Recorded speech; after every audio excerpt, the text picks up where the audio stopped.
Britain First isn't like any other group. We won't be bullied. Do you know, we won't be pushed into a corner. When we make up our minds on what we want to do, we will do it regardless. So you either work with us or you work against us. That is our motto.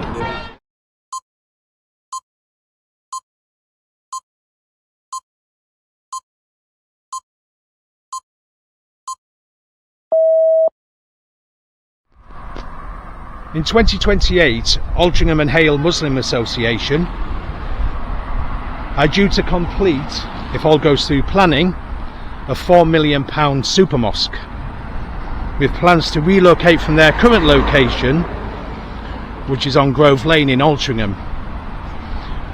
And they're going to move to a new purpose-built Islamic centre and masjid on a place called Thorley Lane in Timperley, where I am now. I'm just about to walk onto there. Now the capacity is going to be 1,800, so rather large, 25,000 square feet over a 1.6 acre site. And this area is very much part of the Timperley Wedge scheme, so it's no longer green belt, it's been reclassified as brown belt for housing developments and so on and so forth. However, there are a lot of resident concerns, such as wildlife, what's going to happen if there's only 94 car parking spaces, it's a thoroughfare as you can see, it's a busy road, and other concerns. But rather than me talk about it, what I intend on doing today is speak to the locals and see what they've got to say. Enough is enough. Stop the Mega-Mosque. Can you just tell me why we're here today? Sorry. Because they want to build a big Mega-Mosque on the donkey field that's just situated over there. Obviously, you can tell by the amount of people that are here that they don't want it to happen. They tried to do it 10 years ago and we stopped it being built, so we're here trying again to get it stopped being built again. They had planning putting to build an eco house, which was turned down due to the visual impact it would have on the area. So I don't know how they expect a Mega-Mosque to be put through of that size. And there's already a mosque down the road. Yeah, is it Grove Lane or? Yeah. And so, don't you think that's enough for the area then? Surely that should cover it, shouldn't it? That's enough for the area, and just close to where I live as well. They've just actually bought one of the churches, and they're turning that into a mosque as well. Right. So okay. that'll be two, one in Timperley, one in Altrincham.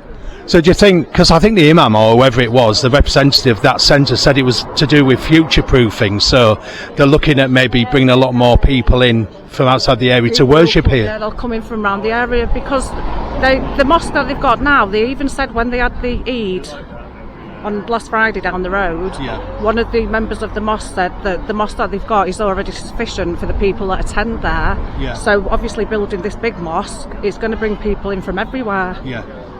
So. And there's only 95 parking places? 95 parking places and enough for 1,800 people to go there. It's crazy, isn't it? There's no public transport down here.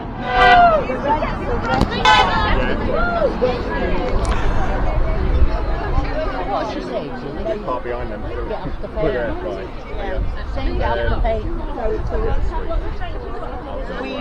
don't want. Well, you've got to go and pick up judgment. Everyone, if anybody's parked along Thorley Lane, move your car. The police are going to get your ticket. Come on. Anyone parked on Thorley Lane?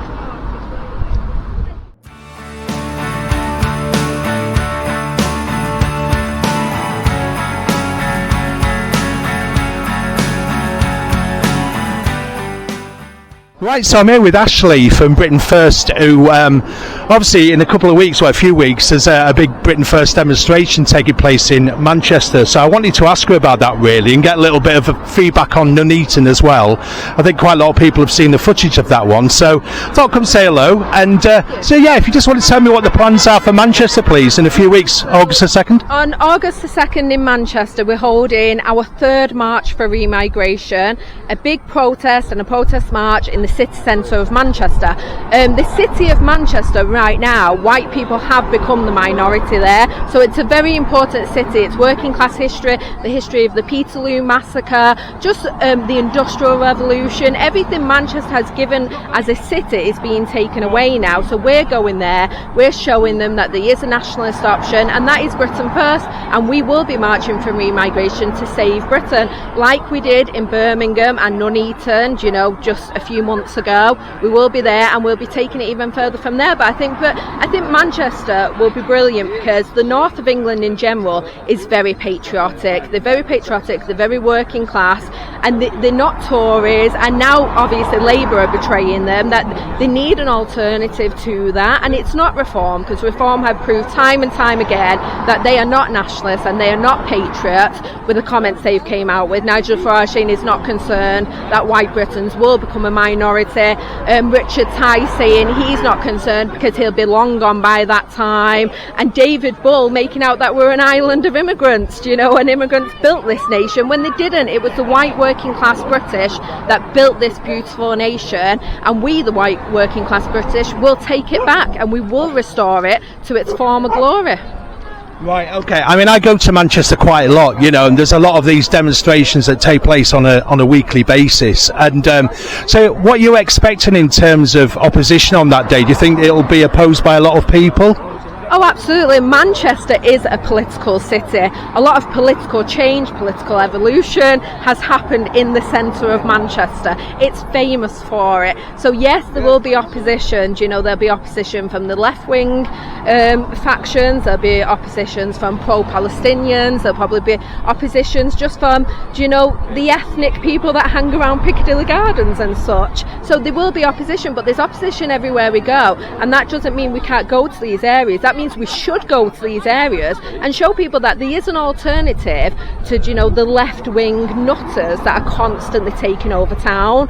We are the ordinary working class. People need to see that, and they need to know that there's no place that we will not go in fear of opposition. Like, we went to Birmingham. You know, Birmingham is a white minority city. We were not concerned with that. We were not concerned of the consequences of that. We wanted to go to Birmingham and remind Birmingham that it is an English city and it belongs to the English, and we will restore it to being an English city.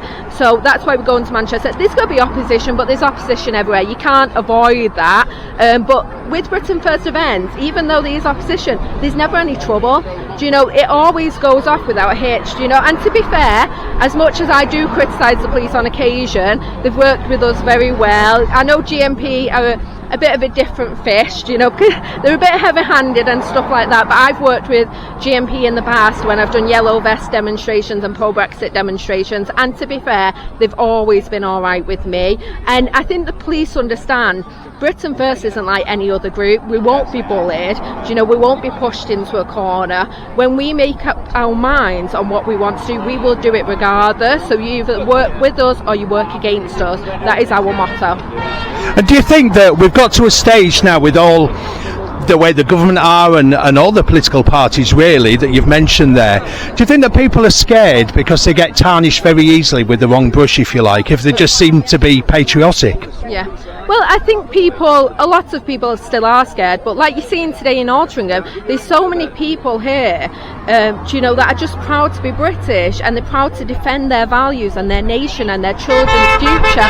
So I think all of those usual sticks of being, you know, racist and Nazi and, you know, whatever they want to throw at you, I don't think they have the same effect now as they once did, because especially after Brexit, when you labelled 17.4 million people as a racist, that had no meaning then. So, and people have seen it time and time again. You criticise mass immigration because it's out of control and you're a racist fascist, but you've got a right to criticism. You've got a right to question these things on what is happening in your nation, the nation that your forefathers built. You've got every right to do that. So I think that fear is dwindling now. I don't think it's as prominent as it was maybe 5-10 years ago. I think people are just like, right, now is the time to act. We're fed up. It's either, you know, go forward, push forward, or fall back, and we've got no option to fall back now. So I've come to Salford, and you may have seen on the news just recently, there was some unrest last week, and there was all kinds of media speculation on social media and in the mainstream media as per of the reasons behind it, but the truth of the matter is, sadly, 2 lads lost their lives and had funerals last week, and there is a memorial, so I thought I'd come and pay my respects to these young boys and just show you the memorial. And this is the reason why people were obviously very upset in the area, so don't believe everything that you read online. And obviously it's affected the community at large. So I just wanted to show you that, and if you have heard differently, just iron out what it's all about really.